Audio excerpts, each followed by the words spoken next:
நாம எல்லாருமே ஒருத்தர் வீட்டுக்கு விருந்தாளியா போயிருப்போம் இல்லையா? அப்படி போகும்போது நம்ம மனசு எதிர்பார்க்கிற ஒரு சின்ன விஷயத்த பத்தி ரொம்ப ஆழமான ஒரு கருத்தை தான் இன்னைக்கு நம்ம பார்க்க போறோம். முதல்ல இந்த வரிகளை பாருங்க. இதுல ஒரு தனி அழகு இருக்கு. இதுக்குள்ள ஒரு பெரிய ரகசியம் ஒளிஞ்சிருக்கு.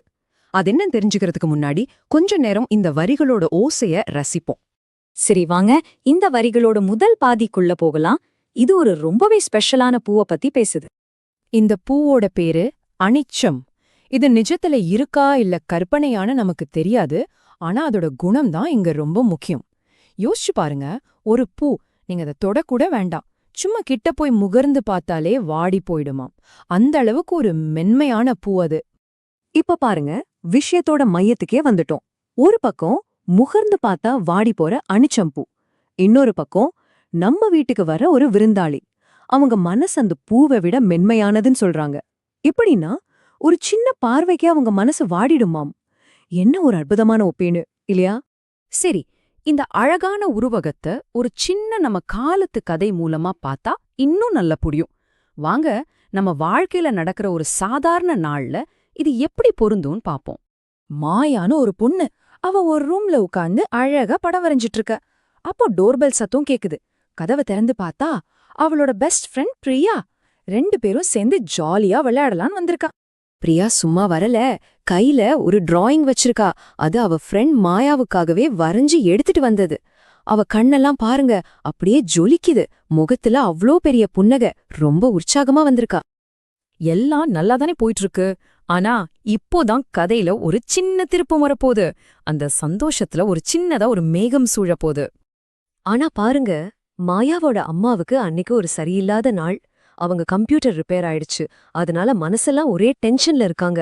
அவங்க முகம் ரொம்ப இறுக்கமா இருக்கு. அவங்க பிரியாவை பார்த்ததும் கோபப்படல, ஆனா அவங்க மனசுல இருக்கிற கவலை அவங்க முகத்துல அப்பட்டமா தெரியுது. பிரியாவை பார்த்ததும் மாயாவோட அம்மா ஒரு புன்னகை கூட பண்ணல. அந்த கவலையில வான்னு சொல்ற மாதிரி சும்மா ஒரு தலையசைப்பு மட்டும்தான். அவங்க முகத்துல இருந்த அந்த கவலை ஒரு கரிய மேகம் மாதிரி பிரியாவோட சந்தோஷத்தை மூடிருச்சு. அந்த ஒரு சின்ன நொடியில பிரியாவோட பிரகாசமான புன்னகை மறைஞ்சு போச்சு. அவ கையில ஆசையா கொண்டு வந்த அந்த ஓவியம் திடீர்னு ஒரு முட்டாள்தனமான விஷயம் மாதிரி அவளுக்கு தோணுச்சு. அந்த ஒரு சின்ன நிகழ்வு பிரியாவோட மொத்த மனநிலையையும் மாத்திடுச்சு. வந்தப்போ இருந்த உற்சாகமெல்லாம் போய் ரொம்ப அமைதியா ஆகிட்டா. அவளுக்கு பிடிச்ச கேம்ஸ் விளையாட கூட மனசு வரல, ஸ்நாக்ஸ் கூட சாப்பிடல.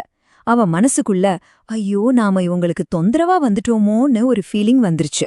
பாத்தீங்களா அந்த ஜொலிச்ச கண்ணு இப்போ எப்படி ஆயிடுச்சுன்னு? இப்போ இந்த கதையோட முடிவுக்கு வந்துட்டோம். இதுல இருந்து நாம கத்துக்க வேண்டிய மிக முக்கியமான பாடம் என்ன? கொஞ்சம் யோசிச்சு பாத்தீங்களா? பிரியாவோட சந்தோஷம் ஏன் இப்படி டக்குன்னு வாடி போச்சு? என்ன காரணம்? இங்கேதான் அந்த அனிச்சம்பூவும் பிரியாவும் ஒன்னாகறாங்க. பிரியாவோட அந்த சந்தோஷமான மனசுதான் அனிச்சம்பூ மாதிரி மென்மையானது. மாயாவோட அம்மாவோட கவலையான முகம்தான் அந்த பூவை வாட வச்ச சொல்லப்படாத வாசனை. அவங்க ஒன்னும் திட்டல, சத்தம் போடல.